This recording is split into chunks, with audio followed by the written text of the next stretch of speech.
Bonjour à toutes et à tous, je suis Laurent Goldstein. Bienvenue sur Humain, le podcast qui nous invite à partager un moment de la vie de personnalités comme vous, comme moi, comme nous. Tous ont accepté de faire un bout de chemin avec moi pour vous partager durant 1 heure leur humanité à travers la singularité de leur parcours et de leur chemin de vie. Bonne écoute!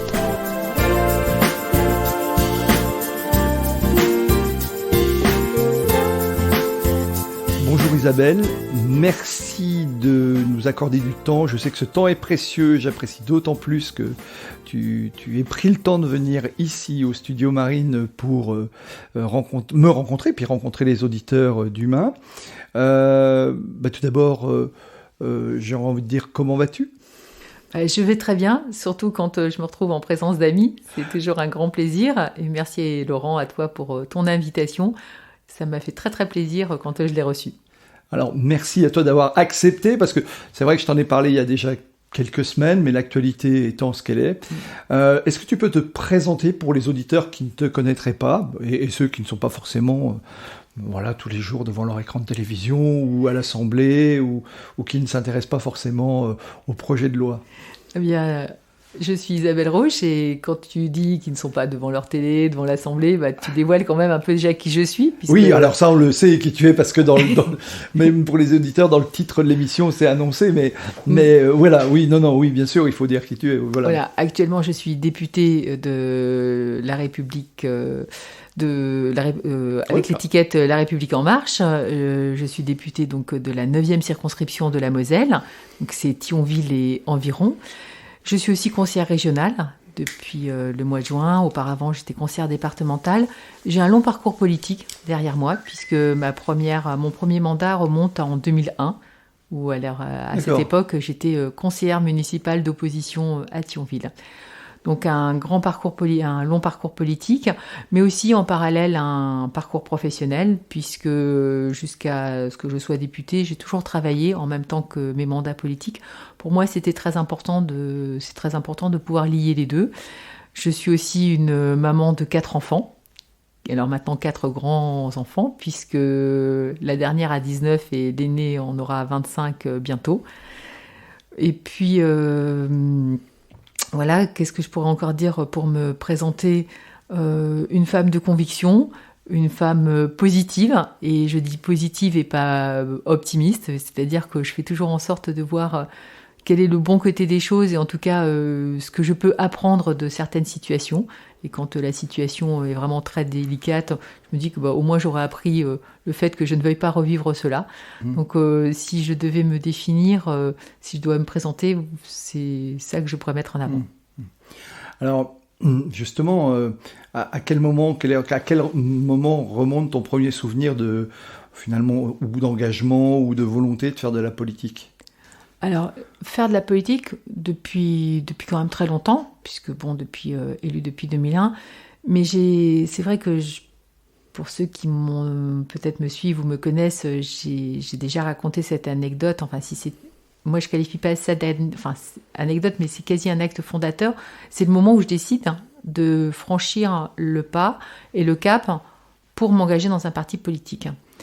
Et je me souviens très bien en fait du moment où je le fais. J'ai ma fille de 9 mois dans les bras, puis je sais pas ce qui passe comme émission de radio, et je crois que je râle, parce que je suis pas contente. Et à un moment, je me dis, mais c'est pas possible, il faut que j'arrête de râler. Ou alors si je continue, mais il faut que je m'engage. Si je veux que les choses changent, mais c'est aussi à moi de m'engager. Je peux pas être uniquement derrière mon poste de radio ou de télé ou autre à dire ouais ça va pas et tout, je suis pas contente. Puis bien sûr en trouvant des fois des choses bien. Et je me dis mais voilà, il faut que je devienne une actrice de ce monde-là. Donc c'est comme ça que je franchis le cap pour prendre ma carte dans un parti politique. Assez naturellement, ça a été assez simple, ça s'est fait assez naturellement. Parce que tu dis ça fait assez longtemps, mais si on compte 2001, nous sommes en 2021. C'est relativement court à l'échelle d'une vie. Bien sûr, mais... Alors, c'est une moitié de vie professionnelle, mais ça reste relativement court à l'échelle d'une vie. Alors, en fait, mon premier engagement, on va dire mon premier engagement en politique, c'est 97. D'accord. Voilà. Donc, je mets 4 ans avant un premier mandat. Mais on va dire ma première carte, en fait, quand je décide de franchir le pas pour dire donc je là, vais... tu avais moins de 30 ans. Oui, j'avais moins de 30 ans pour dire voilà, je vais m'engager en politique. C'est à ce moment-là. Parce que il me semblait très important que j'ai toujours admiré le monde associatif. Je trouve que c'est vraiment super et ce qui est fait, c'est génial. Mais qu'à un moment, si on veut peser, si on veut pouvoir faire bouger les choses, il faut un débouché politique. Et c'est ce qui fait en fait le fondement de mon engagement. C'est vraiment cette volonté de transformation, cette volonté de porter le bien public, cette volonté de faire en sorte que les choses bougent. Parce que le politique, des fois on dit « Ah oui, mais vous servez à rien de ça ». Si, enfin pour moi c'est très très important. On est là en fait comme des... on est là pour prendre le pouls de la société, et notamment en tant que parlementaire, moi je trouve que ce qui est important, c'est qu'on va acter à un moment dans la loi, là où en est la société. Par certains côtés, à certains moments, on peut être des précurseurs, on va pouvoir être un peu en avance, notamment on le voit par exemple sur la peine de mort, où effectivement l'opinion publique n'était peut-être pas forcément prête, et les parlementaires vont voter l'abolition de la peine de mort, donc ça c'est très bien. Mais si je reprends par exemple les lois de bioéthique qu'on a votées dernièrement, la dernière loi de bioéthique, on voit que finalement, ce qu'on a voté, on est un peu en recul par rapport à l'opinion de la société. Mais par contre, c'est très important de le cranter, de le voter pour dire, voilà, maintenant, le standard, c'est au moins ça. Donc, c'est comme ça aussi qu'il faut souvent prendre la loi, c'est qu'à un moment c'est à un moment donné, on prend le pouls, on prend état de l'opinion et on va acter dans la loi, notamment pour les lois sociétales, là où on en est, pour dire, voilà, ça, on pourra pas revenir en arrière. Oui, c'est ça, en fait, ça veut dire, ce que j'entends de ce que tu dis, c'est l'opinion aimerait peut-être aller plus loin, mais il y a une étape à faire, un petit peu comme la loi Leonetti à l'époque sur la fin de vie, c'est déjà un cran, et voilà, il y a des choses comme ça qui se font. Par exemple, sur la loi des lois de bioéthique, on est un certain nombre, on aurait voulu aller plus loin, notamment sur là on reparle des lois de fin de vie ou autres. On est un certain nombre de députés où on aurait aimé aller plus loin pour pouvoir accompagner que les personnes qui sont en grande détresse physique ou autre puissent avoir le choix. Et on parle bien de choix, c'est pas quelqu'un d'autre qui va décider à la place de la personne. Mais finalement, les parlementaires étaient peut-être pas prêts, l'opinion publique y est prête, mais on voit quand même que dans certaines lois, on a déjà acté un certain nombre de choses qui n'étaient pas auparavant acté dans le droit. Donc on peut aller un peu plus loin que ce qu'on pouvait faire auparavant. D'accord. Donc ton engagement vient un petit peu d'un déclic, c'est ça en fait, ce déclic de te dire c'est bien beau de râler, mais je pourrais peut-être m'engager ou j'ai envie de m'engager, quoi. Et alors le parcours s'est fait assez naturellement parce que entre je décide de m'engager, alors je décide de m'engager et 20 ans après je suis député de la République. C'est un beau parcours, mais voilà, le parlementaire, que ce soit député ou sénateur, c'est quand même une personnalité, voilà, et il nous représente tous. C'est sûr qu'en 97, quand je m'engage, je pense pas un seul instant qu'un jour je serai député. En fait, je crois que à chaque fois que j'ai pu être élu à un mandat, je n'avais pas imaginé que je pouvais accéder à ce mandat. En fait, les choses se sont faites naturellement, dans le sens où j'ai pas planifié une carrière, je me suis pas dit je fais ça pour être conseillère générale, pour être conseillère régionale, pour être adjointe au maire, pour être députée. À chaque fois, je l'ai fait selon on va dire mes convictions et selon la nécessité du moment. Quand je dis la nécessité, c'est-à-dire de ressentir le besoin de m'engager, le besoin d'y aller. Et souvent, je suis partie sur des mandats, en tout cas sur des élections, qu'on disait perdus d'avance, qui étaient très difficiles. Mais moi, j'avais cette volonté, cette conviction qu'il fallait que j'y aille, il fallait que je le fasse, et que j'avais des choses à apporter dans le mandat que je briguais à l'instant où je le briguais. Et c'est comme ça que finalement, on va dire, s'est construit cette carrière politique, puisqu'on maintenant on peut parler de carrière, effectivement, tu l'as rappelé, 20 ans, c'est un temps. Mais au départ... Oui, alors, mais j'entends, mais sauf que ce que je veux dire, c'est entre l'élu d'opposition dans une municipalité, voire même l'élu local, et on en a eu à ce micro qui, tous les jours dans son village, fait des actions, et le député, qui est un parlementaire, il y a quand même une sacrée marche. Donc au début, c'est pas vraiment une activité à plein temps, j'imagine, en tous les cas, ça n'a pas dû l'être, j'imagine. Les mandats Au début de tes premiers mandats. Ah oui, au début, c'est ce que je dis, au début, enfin les mandats locaux, j'ai toujours continué à avoir une activité professionnelle, que ce soit à temps complet, à temps partiel, parce que 4 enfants, ça prend aussi un peu de temps. Oui, parce qu'il y avait ça aussi. Voilà, quand on a un mandat des enfants et qu'on veut se consacrer bien à tout cela, c'est l'activité professionnelle qui a été réduite et j'ai souvent fait du temps partiel à ce moment-là. Et l'activité de parlementaire, oui, est à temps complet, voire plus que complet. Mais ça s'est fait, j'ai envie de dire, naturellement. Il n'y avait pas, quand j'étais élue locale, de dire « Ah, mais ce serait bien que je sois parlementaire ». Je trouvais qu'effectivement, le travail parlementaire était sûrement très intéressant, mais ce n'était pas une sorte de Graal à conquérir absolument. J'ai eu l'opportunité de pouvoir me présenter à la députation et d'être élue. Et je suis, quand je dis ravie et heureuse, parce que j'adore ce que je fais, parce que c'est un superbe mandat, mais comme le mandat d'adjointe au maire était un super mandat, c'est un mandat où j'ai le sentiment d'être au service de mes concitoyens et concitoyennes. Et pour moi, c'est un bonheur que de le faire, même si à certains moments c'est pas facile, même si des fois il y a des gens qui sont pas contents, mais il y a aussi des gens qui me remercient, il y a aussi des gens qui sont très contents de ce que je fais. Et c'est un mandat, en fait, moi je le conçois, alors c'est aussi parce que peut-être je suis une élue locale, je suis encore une élue locale, comme le relais en fait entre la population et le niveau national. Un parlementaire, il a 3 fonctions.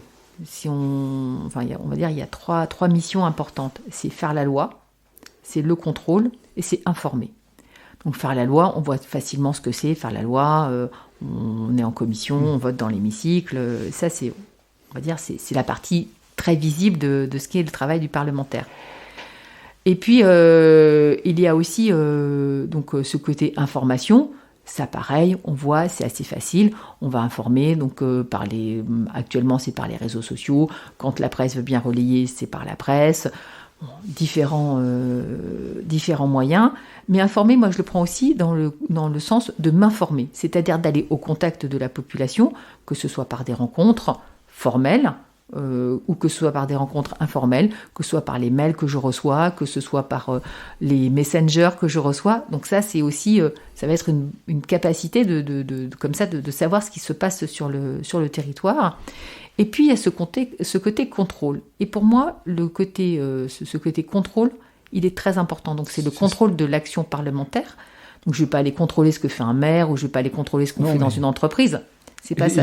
Éventuellement aussi le contrôle de l'exécutif ou des choses comme ça. Et ça, pour moi en tant que parlementaire, c'est une des actions très très importantes qui n'est pas forcément visible aux yeux du grand public, mais qui est extrêmement importante. C'est-à-dire d'aller contrôler l'action de ce que j'ai voté, de ce qui a été voté. Est-ce que c'est bien appliqué ? Est-ce que c'est bien appliqué dans le sens où le législateur a voté la loi ? Et en ça, on a des outils pour évaluer, que ce sont les questions écrites, que ce soit les questions au gouvernement le mardi, que ce soit les interpellations directes de ministres ou les interpellations d'administration centrale. Et c'est là où, pour moi, il est très important d'être au contact du terrain, parce que c'est parce que je vais être au contact du terrain, au contact des uns et des autres, au contact des associations, au contact des élus, au contact de tous les citoyens et citoyennes, qui vont me faire remonter un problème.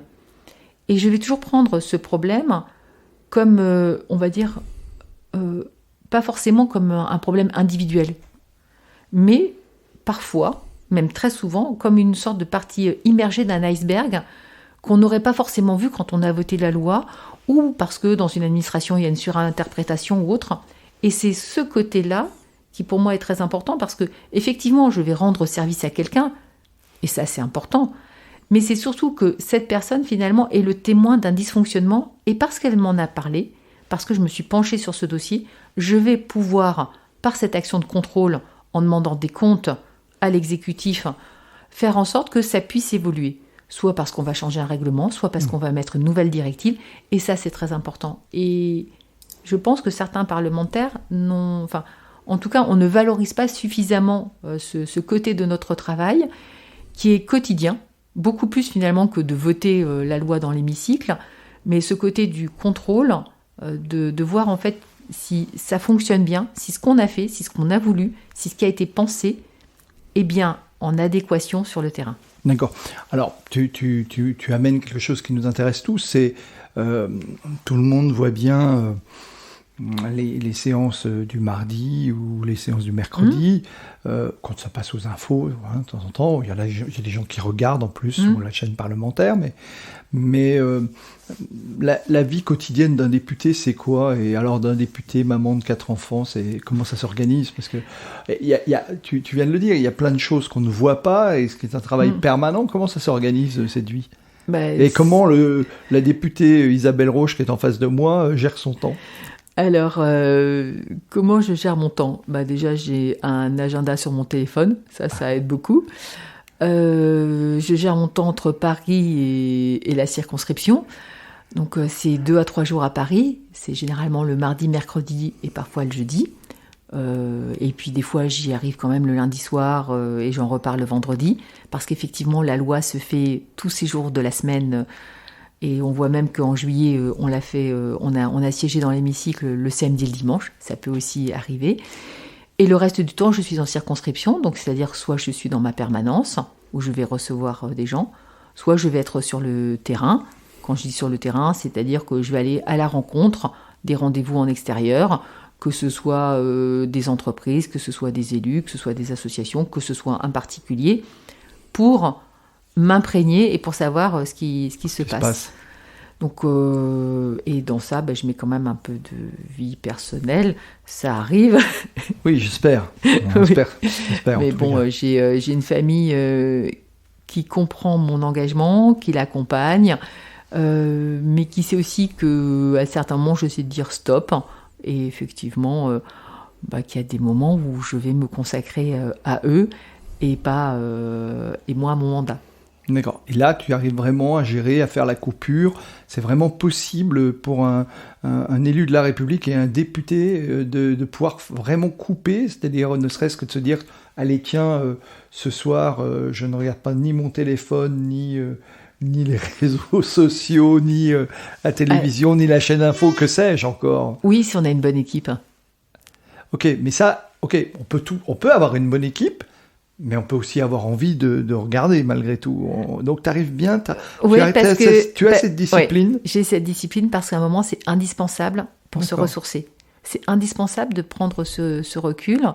Et dans ma présentation, je n'ai pas dit que j'avais fait une école de coaching, mais j'ai fait une école de coaching il y a déjà quelques années. Et ce que j'ai pu mettre en pratique quand je coachais, je fais aussi en sorte de me le mettre en pratique vis-à-vis de moi-même. Et notamment parce que tu ne te destinais pas forcément à la politique à l'époque. Enfin, pas à l'époque, oui. T'as un DESS en marketing et innovation. T'avais même fait un peu d'histoire de l'art ou un cursus universitaire en art. Donc, à la base, tu n'étais pas forcément... t'as travaillé dans une grande entreprise. Tu n'étais pas dans le privé. Tu ne souhaitais pas forcément aller dans faire de la politique, quoi, en fait. Tout à fait. Non, enfin, la politique au-delà de ce déclic dont tu nous parles... La politique n'était pas destinée à devenir mon quotidien. Voilà, c'est ça. Et à être finalement... à devenir quasiment une profession. Parce que même si député est une fonction, on voit bien que on ne peut pas faire autre chose que député. Enfin, ou alors on ne fait pas bien. Mais... Donc, tout ce que j'ai fait auparavant m'a appris justement à pouvoir prendre du recul régulièrement, à pouvoir me détacher, et j'en ai besoin, mais ça, comme je disais aussi, c'est à condition d'avoir une bonne équipe à qui je peux faire confiance et où je sais que s'il y a quelque chose de vraiment important ou urgent, ils vont savoir. Ils vont le savoir, ils vont effectivement pouvoir me joindre. Et donc, oui, à certains moments, je peux me dire, je vais pas regarder mon téléphone, je vais pas faire ci, je vais pas être sur les réseaux sociaux, parce qu'il y a d'autres personnes qui vont le faire pour moi et qui vont m'alerter s'il y a un problème. Donc ça permet de pouvoir me libérer l'esprit de cela pour me consacrer à d'autres choses et revenir encore plus en forme et plus régénérée sur ce que je vais faire. Mais ce que moi je fais, ce que je me discipline pour moi, je le demande aussi à mes équipes. C'est-à-dire que je veux aussi qu'elles puissent avoir... que les membres qui composent mon équipe puissent avoir du temps pour eux, puissent avoir de la déconnexion, Là, il y a eu les vacances, c'était indispensable que chacun prenne au minimum 15 jours, et pour la plupart, ils ont pris 3 semaines. C'était une volonté partagée.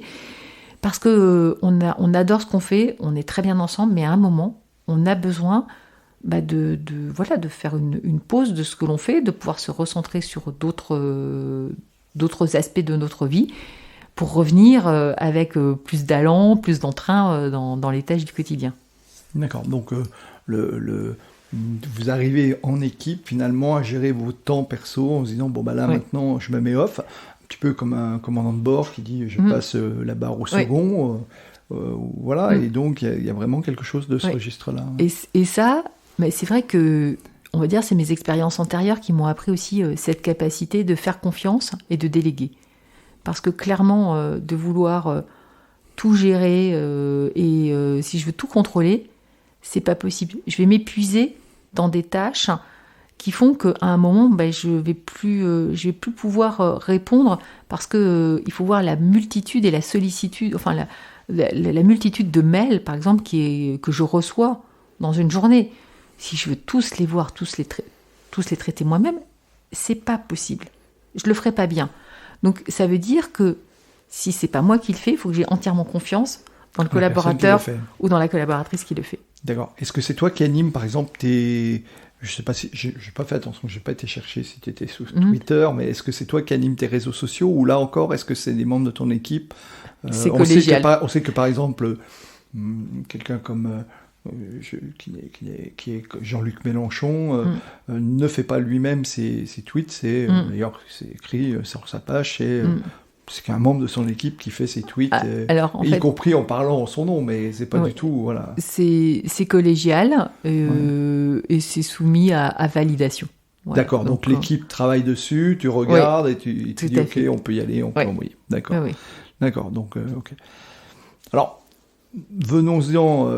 Avant, je voulais revenir sur les réseaux sociaux, mais j'en reparlerai plus tard. Mais une question me vient. Tu nous as expliqué un peu comment t'organiser schématiquement ta semaine, mais tu nous dis, oui, mais il y a les périodes où on y va le samedi, le dimanche. Il y a des périodes aussi où on entend, nous, citoyens, quand on allume les informations que la loi a été votée à 3h du matin. Comment est-ce qu'on peut gérer ça, et comment toi tu gères ton énergie, même s'il y a une rotation, il peut y avoir une rotation dans l'hémicycle, mais on sait aussi que le plus gros du travail parlementaire ne se fait pas en hémicycle, mais on travaille derrière, en commission. Alors, on travaille de commission, on travaille avec les cabinets ministériels, on travaille en sous-groupe, effectivement, c'est là où se font beaucoup de choses. Donc moi, je suis à la commission des affaires étrangères, c'est encore un peu différent, c'est une commission... T'es pas vice-présidente Je suis vice-présidente de la commission des affaires étrangères, tout à fait. Donc ce n'est pas une commission qui légifère, dans le sens où on n'a pas de projet de loi à examiner, donc on est moins soumis à ce rythme-là que les autres commissions. Par contre, en tant que membre du groupe, je suis soumise au fait d'aller dans l'hémicycle et apporter des projets de loi, et puis à m'y intéresser, bien entendu. Donc comment je gère ? Alors, déjà, je fais très attention à mes heures. La loi a été votée à 2h du matin, 3h du matin. Tout à fait. Les députés, on se dit, mais comment est-ce qu'ils font pour gérer cette énergie et être capable d'écouter des fois, alors je ne veux même pas parler des amendements ou de la flopée d'amendements, etc. On sait bien que c'est le jeu parlementaire quelquefois qui veut ça, et un peu d'obstruction, ça peut arriver aussi. Alors, en différentes choses, c'est déjà en se souvenant de quel est l'objectif, pourquoi on est là, qu'est-ce qu'on y fait, et quel est l'objectif de la loi aussi. Ça aide beaucoup quand on a le sentiment d'entendre... que c'est des amendements qui n'ont rien à voir avec la loi. Donc c'est toujours, pour moi en tout cas, c'est toujours me dire mais quel est l'objectif ? Et ça permet de relativiser un certain nombre de choses et d'accepter un certain nombre de choses. Puis effectivement, il y a le temps de la loi, il y a le temps du débat, il est là et on est là aussi pour ça. Que ça nous plaise ou pas, on est là pour ça et c'est important de prendre ce temps. Après, comment moi je gère les choses ? Déjà, je fais très attention à mes heures de sommeil. Je fais vraiment attention à avoir un nombre minimal d'heures de sommeil. Alors, c'est sûr que quand on se couche à 3h du matin, avoir 7 heures de sommeil, c'est un peu difficile. Mais bon, ça, c'est quand même plutôt l'exception. Mais je vais faire attention effectivement à conserver ce rythme d'au minimum 7 heures de sommeil, enfin 6h30, 7 heures, ça c'est pour moi ce en quoi j'essaye de ne pas descendre en dessous. Ça m'arrive bien entendu, mais j'essaye de faire en sorte que ce soit l'exception. Et puis en pratiquant la micro-sieste que je pratique depuis plus d'une 30aine d'années. Qui était cher à Jacques Chirac. Bah, il paraît que oui, visiblement je partage ça avec lui. Et le fait de dormir à peu près n'importe où, mais c'est très important en fait ça a une vraie vertu ces micro-siestes en fait. Et c'est entre 10 minutes et 20 minutes. Ouais. Et voilà, et je me réveille spontanément, naturellement, et j'en ai besoin. Donc voilà comment je vais, on va dire en temps de sommeil et de récupération, la gestion. Et ça c'est très important et je le dis à mes collègues en fait, le temps de sommeil est du temps gagné par rapport à ce qu'on peut faire. Parce que rogner sur ses heures de sommeil, finalement, c'est rogner sur sa capacité de réfléchir, c'est rogner sur sa capacité de pouvoir être pertinent, percutant et de pouvoir être à l'écoute. Parce que quand on est fatigué, je suis désolée, on est moins attentif, on est moins à l'écoute. Et finalement, ce qu'on pensait avoir gagné, on le perd parce qu'on met beaucoup plus de temps pour faire les choses. Donc, moi, je m'autorise effectivement la micro-sieste. Parce que à un moment, l'organisme il dit stop et on a besoin de dormir. Et puis la respiration. D'accord. Pour toi, tes rituels, c'est la micro-sieste ou les siestes, qui sont sacrées, et la respiration. Alors, tu fais quoi, de la cohérence cardiaque, tu fais de la respiration La respiration ventrale, on va dire basique. Enfin, quand je dis basique, la respiration qu'on apprend en cours de sport ou autre. Et puis, en me recentrant sur une respiration pendant 5-10 minutes. Puis après, ça repart. Tu as là aussi des rituels personnels, c'est-à-dire est-ce que tu as souvent les personnes qui nous ont fait l'honneur de venir à ce micro, alors c'est un constat, beaucoup sont du matin plutôt, certains prennent un temps pour le sport le matin, c'était le cas de Joy que j'ai eu la semaine dernière à ce micro, qui fait 1 heure de sport le matin, alors qu'elle en a fait son métier, mais pour elle-même. D'autres pratiquent le yoga, la méditation, d'autres ont des rituels. Toi, donc, la respiration, la micro-sieste, est-ce que tu as d'autres rituels bien-être comme ça qui pourraient être intéressants pour les personnes qui nous écoutent et qui ont aussi une vie active ou très active comme la tienne? Prendre le temps du petit déjeuner. D'accord. Ça, c'est très important. C'est commencer la matinée, on va dire quelle que soit l'heure, parce que quand je me couche à 3h du mat, le petit-déj peut être un peu décalé. Mais c'est prendre ce temps le matin, c'est pas de me mettre en route, mais c'est d'envisager la journée, de voir comment elle va se dérouler. Et ça pour moi, c'est très important. Et puis, le soir, de faire un retour finalement sur ce qui s'est passé dans la journée et en voir les aspects positifs. C'est quand je disais que j'étais une incorrigible positive, c'est un peu dans ça, c'est que forcément, il y a des choses négatives dans la journée. Et notre cerveau est fait de telle sorte que c'est ce qui va nous rester, c'est ce qui va faire en sorte que, on va y penser sans arrêt. Et je m'astreins... alors maintenant, c'est même plus une astreinte parce que c'est devenu, on va dire, une sorte de routine, à aussi me remémorer tous les bons moments de la journée. Et quand on fait cet exercice, on s'aperçoit que dans une journée, on a souvent beaucoup plus de bons moments que de mauvais moments. D'accord, c'est bien. Il n'y a pas que le travail à Paris, tu l'as dit, il y a le travail en circonscription, et là encore, alors ce n'est que mon regard, alors peut-être que... Mais je m'intéresse un petit peu à la politique depuis quelques années, mais ce n'est que mon regard, et moi j'ai l'impression que le député, les week-ends, il est partout, quoi. On le voit au club de foot de machin, à l'inauguration de machin, à la prise d'armes, au défilé, à la décoration. Comment on gère ça, en fait? Parce que j'imagine que tu dois recevoir, mais pas que toi, tes collègues aussi, une multitude d'invitations à aller à une multitude d'événements. Comment est-ce que vous faites? Comment est-ce que tu fais, toi, pour gérer cet agenda? Ça va. Alors, tu vas me dire, il y a l'équipe, j'imagine, sans doute, qui fait Oui. un premier tri. Alors, est-ce que j'ai déjà été à cette manifestation ou pas les années précédentes ? Oui. Donc, si j'y suis déjà allée et que j'ai une autre manifestation en même temps, je vais privilégier l'autre manifestation. Ouais. Par exemple, ça peut être un des critères. J'y suis déjà allée ou pas. Ensuite, des fois, ça peut être aussi l'importance de la commémoration. Si on parle de commémoration, par exemple, il y en a une qu'en 20 ans de mandat, où je pense qu'il y a 2 fois ou 3 femmes maximum où je n'ai pas assisté, c'est la commémoration du Veldiv, de la rafle du Veldiv. Pour moi, elle est très importante. C'est le 16 juillet à Thionville. Et je ne me vois pas ne pas y être. Pour moi, voilà, ça fait partie... Du devoir de mémoire. Oui, ce devoir de mémoire, notamment par rapport à cet événement, par rapport à ces événements qui ont été terribles, c'était les plus bas instincts humains qui ont été vraiment mis en avant. Et ça, pour moi, c'est très important. Donc, par exemple, la rafle du Veldiv, on pourra me proposer d'autres rendez-vous en même temps, ce sera non. Ça, ce sera prioritaire. Donc voilà, il y a comme ça des événements. Donc il y a des choix qui se font en fonction aussi d'une sensibilité personnelle, quoi, en fait. Oui. Et puis, donc là, je parlais par exemple de commémoration. Après, en fonction d'une inauguration, d'une fête de village, souvent, je vais faire en sorte de pouvoir faire le maximum et d'aller à différents endroits. Et puis, quand c'est une fête dans une commune, le gros avantage, c'est que des fois, je peux y aller en famille. Et ça, c'est sympa. Ouais. Aller manger un coquelet, un cochon de lait ou autre, ça fait partie des moments qui sont agréables. Hein. D'accord. En famille, parce que c'est... Mais c'est permanent, en fait. Hein, donc, c'est sur quoi je m'interroge, parce que si tu... alors, je comprends que tu es à Paris jusqu'au jeudi soir, vendredi matin quelquefois. Après, mais après, on sait que ça enchaîne le samedi, dimanche. Il y a toujours des événements. Après, j'ai des pauses. J'ai aussi des moments à moi. C'est le TGV. Oui.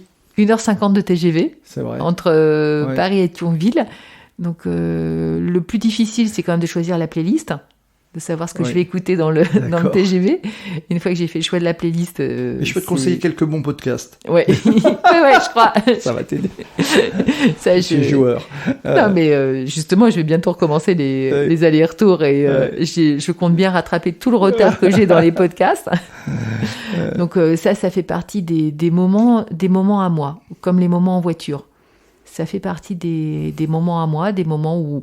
Alors bien sûr, quand je conduis, je regarde la route. Hein. Oui, vaut mieux. Mais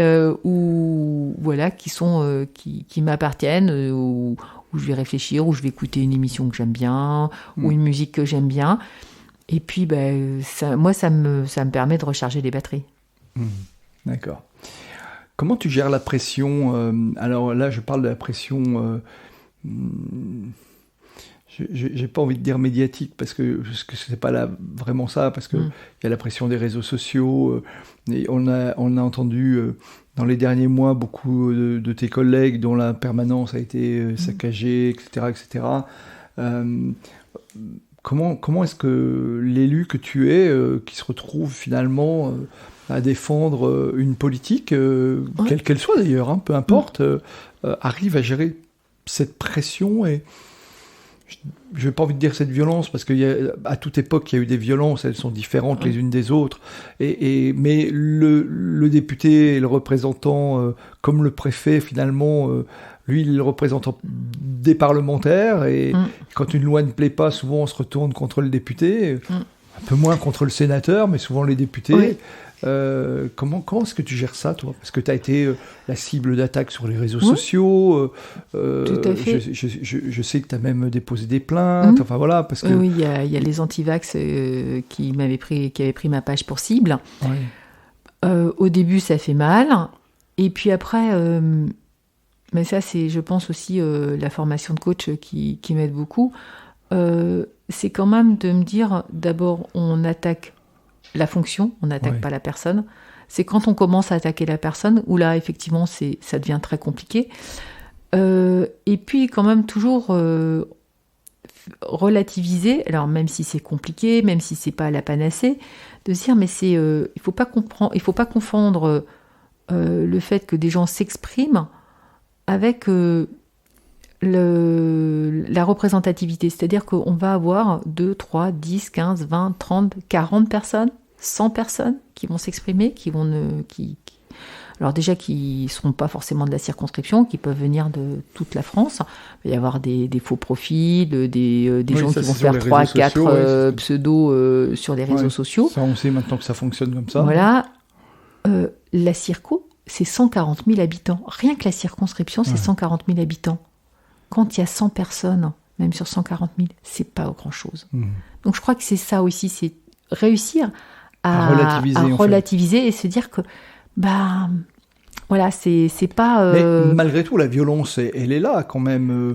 Même si on attaque la représentativité, on est des êtres humains. Et donc, bien sûr. Moi, je ne suis pas confronté à ça, mais toi, tu peux l'être en tant que député. Et comment est-ce que toi, tu gères ça, toi, en tant que personne? Tu viens de me parler de la relativité. Oui, bien sûr, c'est la sagesse. Mais...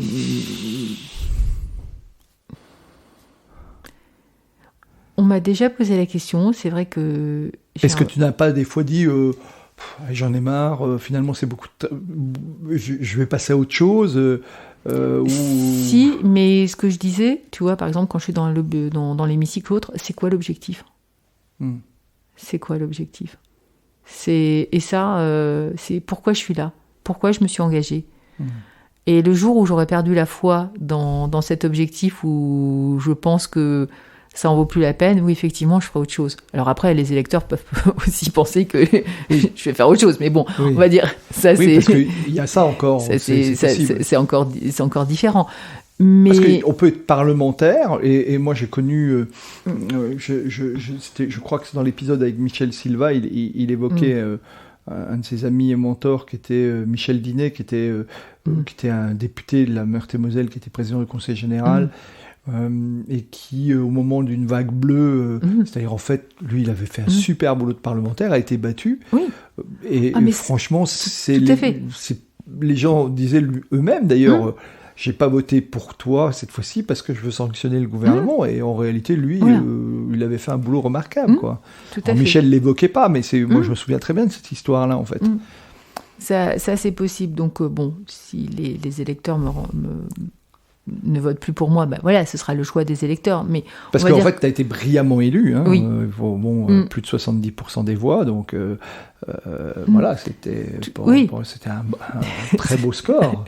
Et donc, pour l'instant, j'ai toujours la foi dans ce que je fais et pourquoi je le fais. Donc, je pense que c'est ce qui m'aide et c'est ce qui me permet, en fait, de tenir et de faire en sorte que ces attaques ou cette pression soient moindres. Et puis, j'ai déjà évoqué mon équipe, et ça aussi, c'est énorme, d'avoir une équipe qui est solide, une équipe qui est en capacité d'absorber un certain nombre de coups quand c'est nécessaire. Alors, je leur demande pas tout le temps, c'est pas non plus... mais de faire le tampon quand c'est trop violent, de diluer cela, d'avoir un entourage familial aussi qui est très présent et bienveillant et aimant. Donc oui, mon entourage, que ce soit privé ou professionnel, fait que c'est aussi, on va dire, je ne sais pas si je peux dire plus facile, mais en tout cas, c'est largement gérable. Maintenant, l'entourage professionnel, il se construit. C'est aussi, c'est pas que du hasard. Oui, parce que la pression, ils l'ont aussi. Donc, quand ils sont en permanence, j'imagine, il y a toujours des gens qui peuvent rentrer dans la permanence, râler. Voilà. Et c'est pour ça que c'est très important qu'on ait des réunions d'équipe, qu'on puisse débriefer. On a une parole qui est libre, on a une parole qui est présente. On parle beaucoup entre nous, on échange. Et je pense que c'est aussi cette cohésion, cette force qui fait que on peut dépasser un certain nombre de situations difficiles, et de ces situations difficiles, finalement, en faire des forces. Parce qu'on sait aussi, quand on va publier notamment certaines choses, on anticipe ce qui pourra arriver, et le fait de l'anticiper permet de le dépasser, et on sait quand on le fait, on sait maintenant ce à quoi on peut s'exposer, on en discute, et le fait d'en discuter, c'est comme déjà si on l'avait mis à distance. D'accord. Je ne sais pas si c'est clair ce que Oui, très bien. Très bien, c'est très clair. Ça veut dire, en fait, vous préparez, vous savez qu'il va y avoir tel type de réaction qu'on peut... Et maintenant que vous êtes peut-être fait avoir une fois ou deux, vous anticipez les réactions. Et on sait qu'il y a une minorité agissante, mais cette minorité, comme je viens de le dire, c'est une minorité. C'est pas le... Alors justement, est-ce qu'il y a... c'est une question qui n'a pas grand-chose à voir avec l'entretien, mais est-ce qu'il y a, conscient de ça, est-ce qu'il y a au niveau justement du Parlement une réflexion sur... je ne vais pas dire la régulation des réseaux sociaux, parce que là, c'est juste pas possible, et c'est même pas la peine, mais est-ce qu'il y a quelque chose par rapport à ça, comme malgré tout une forme de régulation? Alors je sais qu'il n'y a plus d'anonymat, ou moins d'anonymat, ou en tous les cas, par rapport à tous ces groupes finalement, qui sous couvert de pseudo, injuries, insultes, etc. Mais ça, la loi a beaucoup de progrès à faire encore, puisqu'on voit que pour l'instant, la loi n'est pas adaptée aux réseaux sociaux. La loi, notamment tout ce qui est contre les attaques personnelles ou autres, beaucoup, finalement, cette loi, ces lois sont plutôt faites pour avant, quand c'était la presse, uniquement, quand je dis la presse, uniquement les radios, la télévision, la presse écrite, mais peu ou pas pour les réseaux sociaux. Et on voit bien c'est le défi des prochaines années, mais pas uniquement en France, c'est au niveau européen qu'il faudra y réfléchir. Je ne vois pas une régulation uniquement franco-française, ça n'aurait pas de sens, pour plein de raisons. De voir quelle est la régulation, sans bien entendu sans toucher à la liberté d'expression, parce que ça c'est très très important. Mais la liberté d'expression ne veut pas dire la liberté d'insulter. Donc ça, pour moi, ça fait partie... pour les réseaux sociaux, des défis à venir. D'accord. Ok. Une question, alors, est-ce que c'est toi qui gères directement ton agenda? Je reviens toujours à cette gestion du temps de travail qui me fascine toujours chez les parlementaires. Est-ce que c'est toi qui gères toi-même ton... Alors, pour ce rendez-vous, tous les deux, oui, je sais, puisqu'on a été en contact tous les deux, mais... c'est moi qui arbitre. C'est-à-dire que les rendez-vous arrivent, ce que ce soit à la permanence à Thionville ou que ce soit au bureau à Paris. Ça arrive par mail, par Messenger, par différentes façons, par courrier. Et c'est soumis à arbitrage de ma part. En fait, l'équipe me le soumet, me le propose, oui. D'accord. Il te propose et tu dis oui, ok, voilà. Et ok. Mais toute sollicitation a une réponse, j'imagine. Enfin, oui. Et quand c'est pas moi qui peux recevoir directement, mes équipes le font. Oui. C'est très important. Chaque personne pour a ça. Une réponse. Oui. Alors après, le temps... Qu'elle soit dans le le Covid a fait que certaines choses ont été un peu perturbées, que les réponses n'ont pas toujours été dans les délais que l'on souhaite avoir, parce qu'on avait un temps de réaction qui était beaucoup plus court, et le Covid a réellement perturbé les choses. Maintenant, tout commence à rentrer dans l'ordre, en tout cas dans ce que nous nous étions fixés en règle d'équipe, le standard que l'on souhaite. Mais oui, on fait en sorte d'avoir une réponse. Et du coup, est-ce qu'on sollicite beaucoup tiens, pendant que j'ai dit ça, est-ce qu'on sollicite beaucoup le député? Il y a le téléphone de notre invité qui vibre, voilà. Est-ce que les gens sollicitent beaucoup le député ou les députés de manière générale, directement, en approche directe, comme ça se fait? J'ai envie de dire oui et non. D'accord. Moi, quand je me promène, j'ai l'impression que je suis pas connue, ou et une fois, quand je me promène, quand je suis dans un endroit, et puis après, je sais qu'il y a plein de gens qui parlent, des fois même de la façon dont je suis habillée, de ce que j'ai dit ou autre. Donc finalement, beaucoup plus. Donc c'est là où je me dis, il y a effectivement des personnes qui ne s'autorisent pas à venir me parler, et puis d'autres qui vont s'autoriser très facilement. Donc il n'y a pas de règle. Certains vont m'aborder très facilement, d'autres pas. Par contre, en appel direct sur le téléphone, j'ai envie de dire que c'est plus difficile. Oui. Voilà, tout le monde n'a pas ce numéro. Voilà, mes attachés sont beaucoup plus sollicités que moi. Parce qu'ils ont la ligne téléphone. De la permanence, etc. Ouais. Mais bon, après, moi, je réponds assez facilement.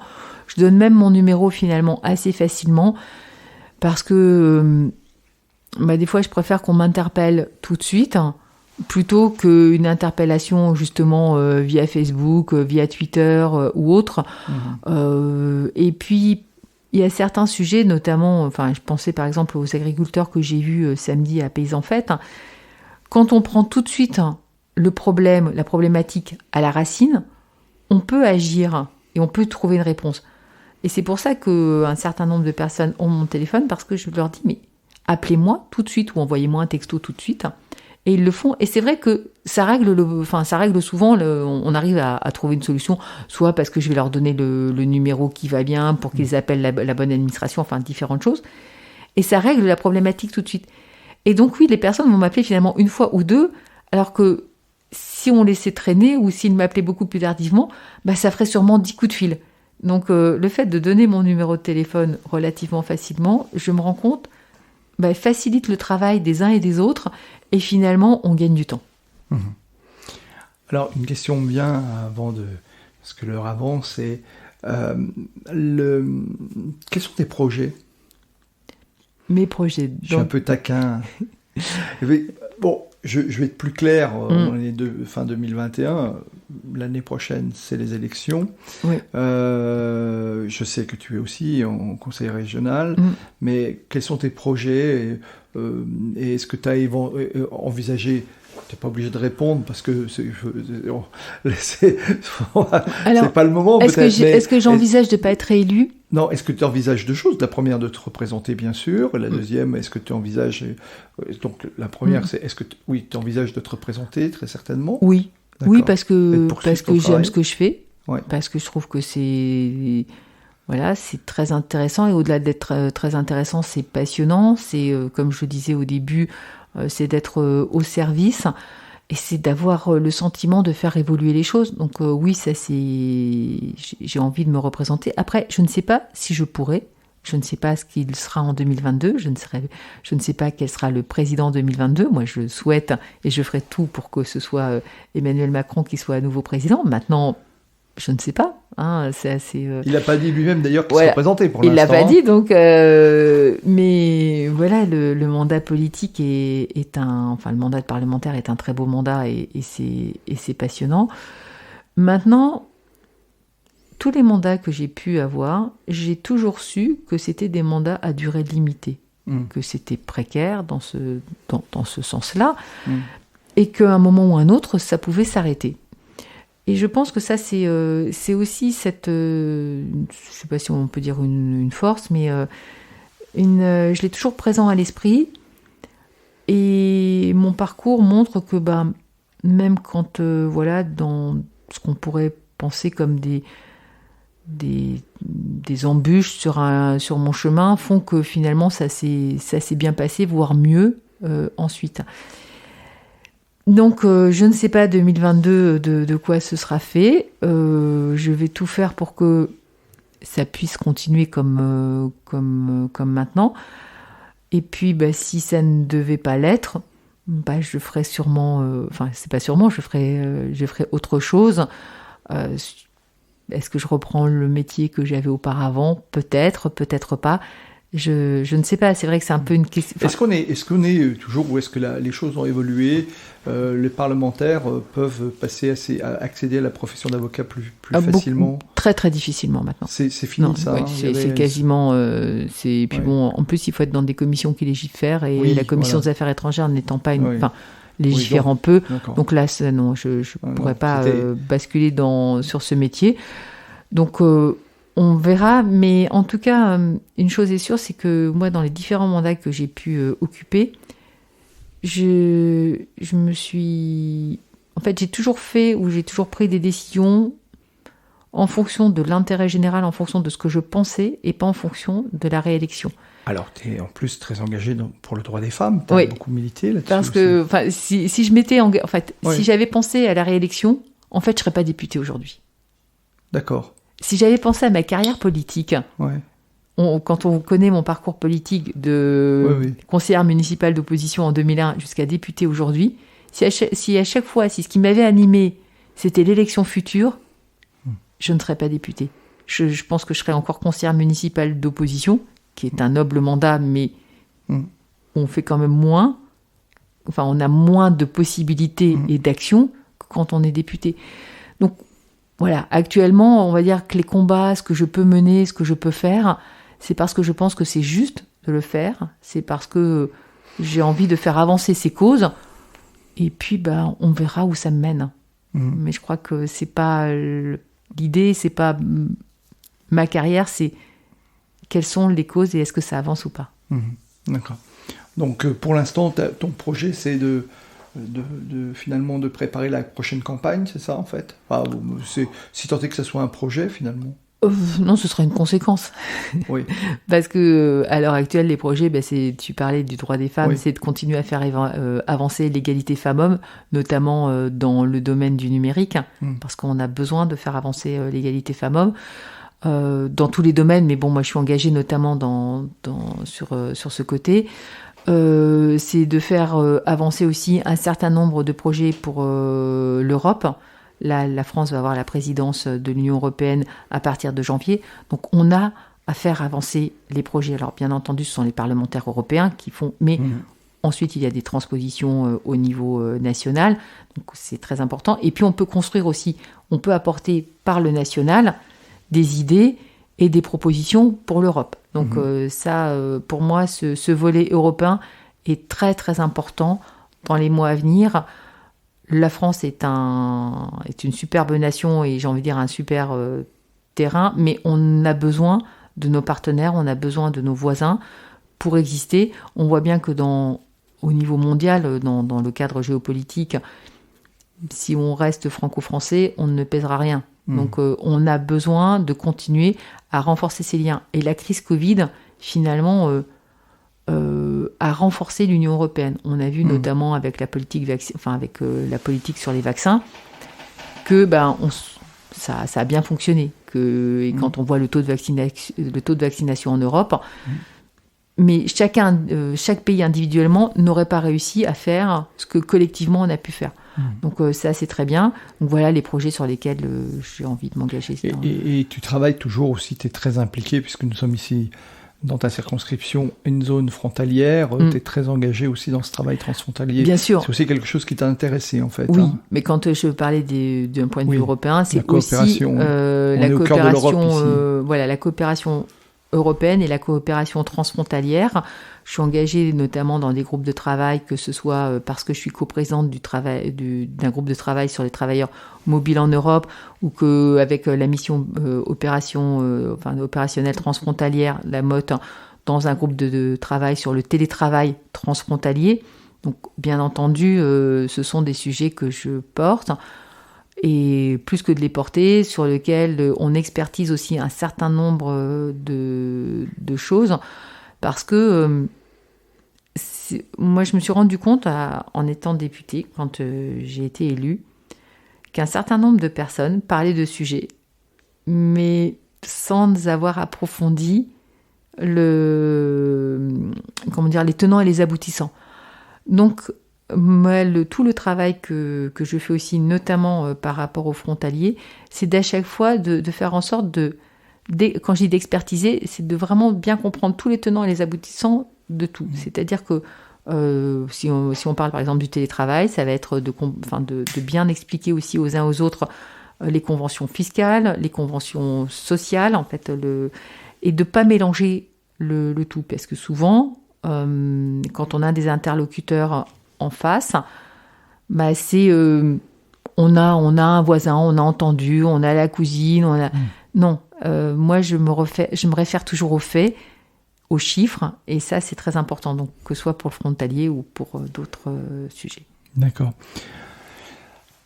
Comment est-ce qu'on devient, alors pas député, mais quel conseil tu pourrais donner à quelqu'un qui souhaiterait s'engager, qui, comme toi, dit « j'aimerais faire bouger les choses », je pense à nos plus jeunes auditeurs, on en a aussi, qu'est-ce que tu aurais envie de leur dire parce que effectivement, le député, c'est quelqu'un qui semble, qui est un peu une iconographie du parlementaire, mais on se dit, mais comment est-ce qu'on devient député? Alors, tu nous as expliqué en toute humilité ton parcours, mais j'imagine que ça n'a pas été forcément si simple. Ouais. Et quelqu'un qui voudrait s'engager, qu'est-ce qu'il devrait faire ou qu'est-ce qu'il devrait faire? Croire en ses idéaux et travailler. D'accord. Oui, mais là, une fois que tu m'as dit ça, moi, ça m'aide bien. Alors, enfin, quand j'y crois en ces idéaux, c'est se dire, voilà, j'ai envie de faire bouger les choses dans tel ou tel domaine et travailler. Et alors, le truc, après, c'est de s'engager dans un parti politique ou dans un mouvement. C'est de s'engager dans un parti politique, c'est de s'engager dans un mouvement. Et quand je dis travailler, pourquoi ? C'est de devenir finalement... ça peut être de devenir une référence dans un domaine, sur des sujets. D'accord.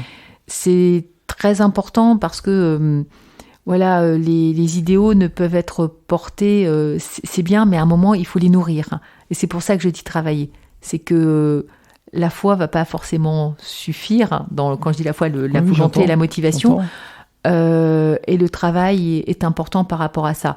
Et oui, c'est de s'engager dans un mouvement politique, c'est de s'engager...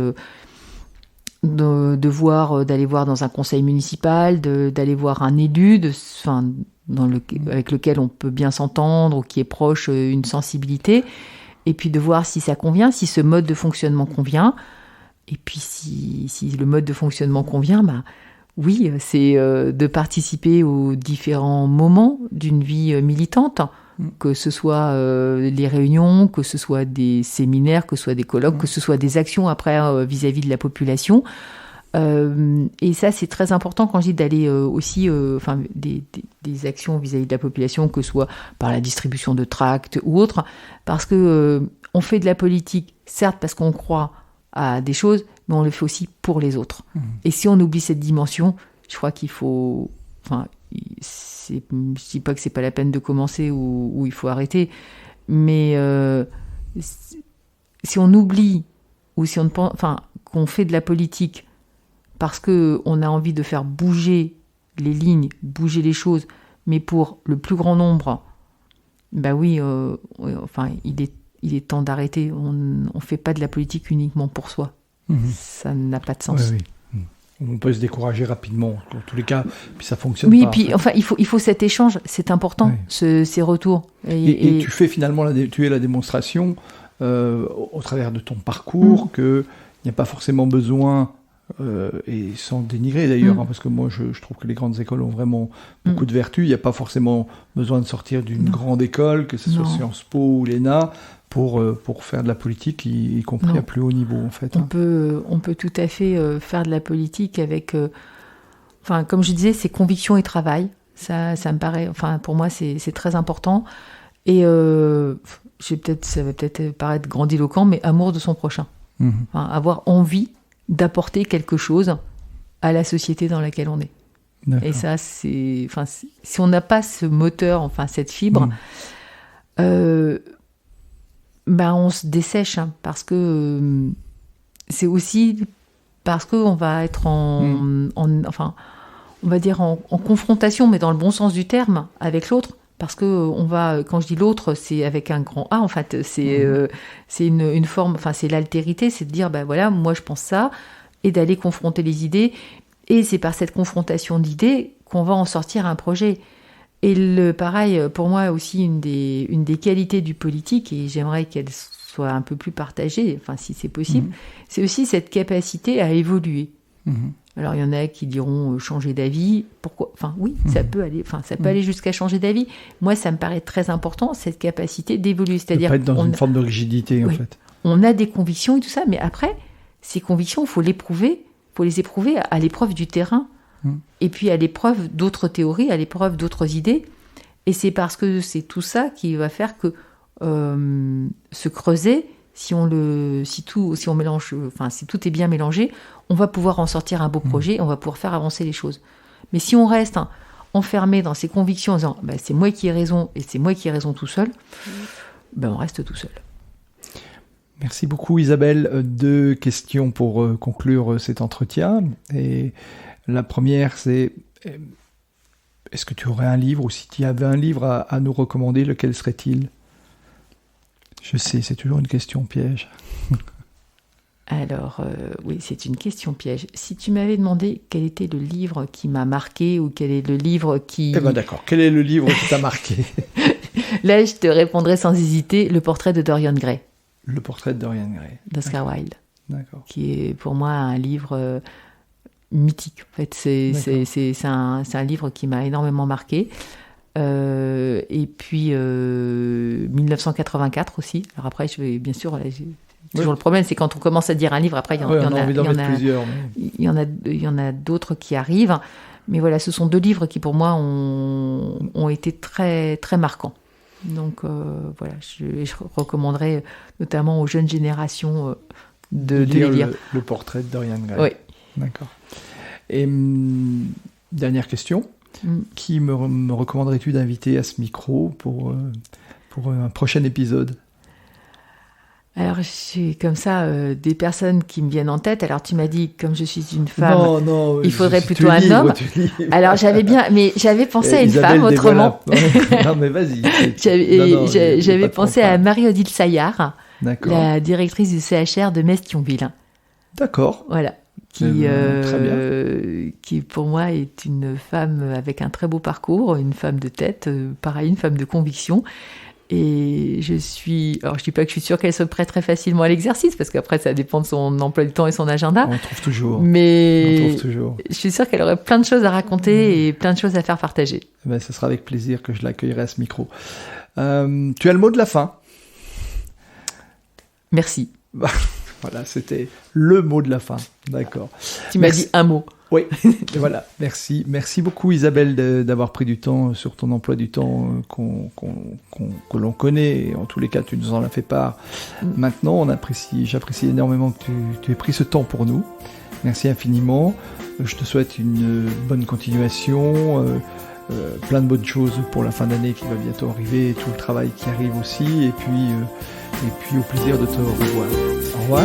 Au revoir. Au revoir Laurent.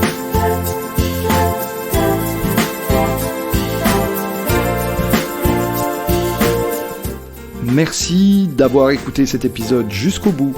Si ce podcast vous a plu, n'hésitez pas à en parler autour de vous et à le partager. Pensez aussi à nous soutenir en mettant une note, un commentaire et à vous abonner sur votre plateforme de podcast préférée. Vous trouverez les liens liés à cet épisode dans la description. À la semaine prochaine pour une nouvelle rencontre.